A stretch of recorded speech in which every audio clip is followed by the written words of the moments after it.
Get ready, everybody. It's going to be a heavy one. Before we even begin, and this is very important, super critical, in order to understand this show, you must watch all the episodes before even trying to analyze anything. And the reason for that, and why explaining and reviewing this episode one by one is very challenging and not an easy task, is simply because these episodes and the events you see are not chronological. That's right, there's a lot of references to and from later and previous episodes. And in order to understand it all, you have to watch everything first, including the original series, and then rewatch it again and connect the dots. I can tell you that I watched the entire series the day it came out, and now I watch each episode by itself, taking the time and focus on the details, and it feels like watching a completely new and different series for the first time. Again, there's absolutely no way you can get it all in one viewing. Probably not even two. So if you haven't watched all the episodes, some of the things we're going to talk about will not make any sense to you. So I recommend you watch it all first to understand the general events of the plot and to be familiar with the characters. Okay, ready? Let's go. Starting with the intro. Right at the opening song, there's a bunch of Easter eggs, like, oh, hi Roy. The letters on the fridge, which could represent each character in their favorite colors. Red guy in blue, D for yellow guy, which is the letter he wears in his uncreative color green, and Duck's favorite color, red, with the letter E for egg. And believe it or not, even though the intros look the same, each one is different, and I'll even go ahead and say that each one kinda gives you a hint about the next episode. Or like they say, look closely, you will see. But we're getting ahead of ourselves here. For the sake of this video, remember the Duck's position and where he stands, including this. So it begins with Duck reads in the newspaper that he's dead because he forgot to drink water. Wait, that's not how he died. Red guy, even though he denies, seems kinda jealous, perhaps represents depression. As Duck gets up to change to his Sunday's best, his heart drops from his body and turns, together with pieces of the floor, into a new teacher character, the Coffin, who asks which one is dead, and he guesses that it's yellow guy, maybe because he wears the letter D, and later it is revealed that the person who died named David. And he does die on episode 5, his dream, when he gets hit by a car. So maybe the Coffin is not wrong? So while the Coffin is trying to lighten up the mood, Ducks tell him that he's the one who's dead, and the Coffin gives him a riff and checks to make sure he's dead by cutting off one of his fingers, and there's smoke coming out of it. Wait, smoke? Now that looks familiar. The Coffin starts planning his funeral, saying that he couldn't see any money in his record, indicating that money is involved with everything, including death, like funeral expenses, inheritance, and so on. If you have a lot, you get treated better. If you have less, you get less. In Duck's case, he gets a basic no-frill service. So they're getting things ready for the big day, celebrating it as if they don't understand the meaning of it. Like it's a good thing that everybody wants and a reason for a party, singing about clothes, treats, cards, and Lord help me.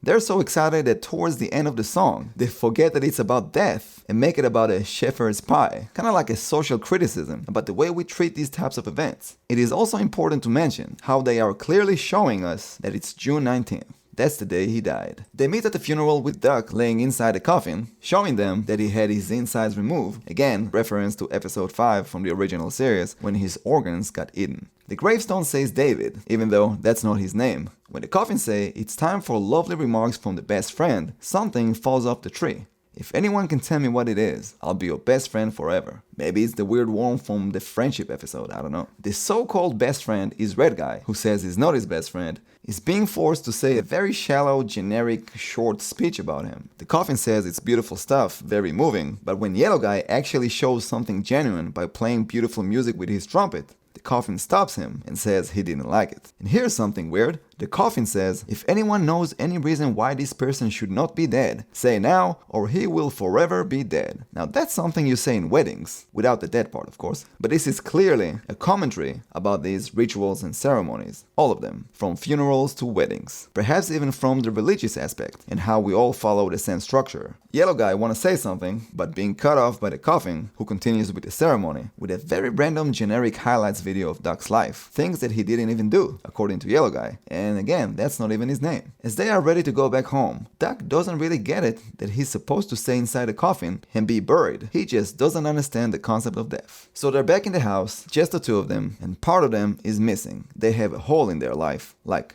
literally. They both represent two types of denial. Yellow guy believes that he's coming back. Red guy tries to move on as fast as possible. Maybe too fast. Suddenly, there's a lot of pictures of Duck around the house. Similar to how when someone dies, there's suddenly a lot of memorials and pictures of him. And also how when we miss somebody, we see him everywhere and everything reminds us of him. As Yellow guy keeps repeating to himself, he stays in the hole. Yeah. Red guy says, come on, it's not that bad. We didn't really like him anyway. But Yellow guy still remembers even the bad things as good ones in a selective memory. Like when he used to bite him, he says, yeah, I like that. It can also mean that even the bad memories are still memories from the person we miss, and we realize and appreciate it when they're gone. They hear noises from the kitchen, and it's a bunch of random strangers mourning about Duck in a very forced way, even though they don't even know his name. Just like in real life, there's people who suddenly claim to be friends with the person and that they were close to him, but in reality, they never really knew him. With fake cries and generic lines such as, how are you guys holding up? And you're very brave. Red and Yellow guy, the only ones in the room who are his real friends, doesn't understand why these people act like this. They quickly disappear, which indicates that they never really cared. They're not really there having to go through the hard times. They were just there for the sandwiches. And the guys are being left alone with a goodie bag. And what's inside? Make a new friend kit. After going through the kit, they finally begin to understand that there is no replacement for him as they start to sing their way to realization and acceptance that things change when someone goes away, but immediately the song is being cut by our new friend. Let's just call him Stain Edwards, the Forever Boy. Or Pink Slime. Red guy quick to welcome him into the group and starts singing the opening song with the new friend replacing the Duck, against Yellow guy's will. The first thing Yellow guy said when he saw him was claymation, like plasticine, something that you can shape, which is exactly what Red guy do. He misses the Duck so much that he starts shaping Stain to be just like him by preventing him from being anything he can be. Sounds familiar. He has so much potential and spark and hunger for life, but he's been limited and restricted. And it's something that sadly happens a lot in life. Parents with their kids, relationships, instead of working on their personal problems and traumas caused by events from the past, they passing it forward on others without dealing with it themselves. Stain even tells Red guy later on, I feel like you have some issues you need to work on, but being cut off. But even when they try to replace the old with the new one, he cannot fill the hole in their life. Literally, the hole is still there. Stain stares at the hole that could represent death and says it's kind of terrible and wonderful at the same time. Yellow guy tells him we don't talk about it like that, but he can't help it, it's beautiful. And Yellow guy continues, you are not supposed to say that kind of stuff. Similar to how we are being told how we should treat this thing or topic called death, and how we are afraid to deal with the holes in our lives in a direct way and try to distract ourselves or deny it. When Yellow guy starts crying, Stan asks what's the matter with him, like a curious child who simply wants to know why. But instead of getting an answer, he's being told by Red guy not to look, to make a list, and he will decide for him what he should and shouldn't do. Basically goes against any type of logic, or like Stan says, a weird system. Meanwhile, the bit with the duck in the coffin, which, by the way, one of the funniest parts of the show, might be a commentary about the belief in afterlife. Maybe there is no afterlife. There's just nothingness. He even asked the coffin, move on to what? When Duck asked the coffin real tough questions about death that we usually try to avoid, the coffin just replies, you're terrible at being dead. Also, he says he made some new friends, maggots. Again, maybe a reference to the worm from the friendship episode. I don't know, just a thought. As they sing about memories, Yellow guy decides to dig out the old duck and bring it back home. Both ducks look at each other. Duck says, so you replaced me with this thing. But then they both say, well, now there's 4 of us. And everybody starts singing together the opening song, only this time, instead of 3 of us, it is 4 of us. And right before the song ends, one duck kills the other, saying, actually no, 4 doesn't work. There's 3 of us. And the episode ends with the end credits of Duck singing about different teachers of this season. The businessman, the family man, the choo-choo man, the friendly fellow, and the plug-in man. As Yellow guy yells in the background, I'm trying to sleep. Now, you're probably asking yourself who killed who, the old one or the new one? As you know, there's a meaning to every single detail, including the way they're standing. New one is on the left, old one is on the right. Also, the body has maggots, like Duck had when he was buried. But then why would Stan do that? And is it really him? Well, remember this? I don't know about you, but this pink slime stuff kinda reminds me of our new friend. Well, what do you know? It is our new friend. And during the Four of Us intro, the new picture that is being added is of Duck with the driller, but it's not there for the rest of the series, which takes place on June 20th. Could it be that it's been the new Duck all along? I mean, the so-called original did already die in the original series that took place on June 19th, and this episode is the only episode this season takes place on June 19th. You can finally see it clearly when they sing There's Four of Us. And they both die in different ways, getting eaten and not drinking water. But wait, that's not all. And this is the part where you may think I'm crazy,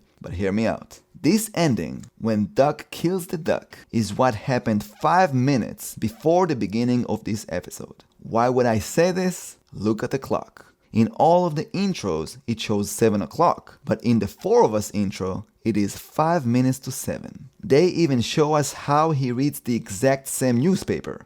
Well guys, there's not an easy way to say this, but Duck is dead. And most likely he died more than once and got replaced, just like a pet. Maybe that's why he's not his best friend, he just knows him and doesn't know anything about the tournament. And the reason I say pet is because that's how he's being treated. Red guy even tells yellow guy, remember how he used to bite you? He says his cause of death is he didn't drink water, similar to the dog from the TV on episode 5 who didn't get water from the man. Yeah, I'm sorry to break it to you guys, you're very brave, but he's dead. Or should I say, been dead. When it says in the newspaper that Duck is definitely dead, it doesn't mean that he's about to die. It literally means that he's already dead. And if you don't believe it, take a look at this. The bouncy duck face turns into a skull when he sings the word day. The eyes of his ID card have X's, which represents that he's not alive. And there's multiple references to this later on, like in episode 6, when the duck doll falls and its head breaks, similar to how he got killed here. And we see that there's plenty of backups. So, as for the question who killed who, the new one or the old one, well, it doesn't really matter. There's multiple spares that can be expendable and replaced, and that's the whole point. I love this episode. In a way, it is more about dealing with death, from both sides for that matter. I feel like this series is getting better and deeper. Again, of course, the creators never explain anything, this is just one's opinion and personal interpretation, and I'm pretty sure that soon after I'll post this video, there's gonna be tons of things that I missed or forgot. So like I said in my previous video on episode 1, these are just my first thoughts that I'm sharing, and I would love to hear what you guys think. And let me just say, the fact that it's barely out, literally just got released a few days ago, and not a lot of people know about it yet, kinda make this like some type of an underground secret that only us, the Don't Hug Me I'm Scared community, knows. Like, I find myself in my everyday life wondering if any of the people I see know about this, and if they do, we can talk for hours while the rest of the world is not even aware. But I can only guess that the moment it will become available to all, there's going to be a big wave of curious people thirsty for information, and we'll be there to walk them through it and to encourage new brains to come up with more theories and interpretations. And that's what I love about this series. Let me know if you want me to make more of this, and of course, thank you again so much for watching, and I'll see you soon.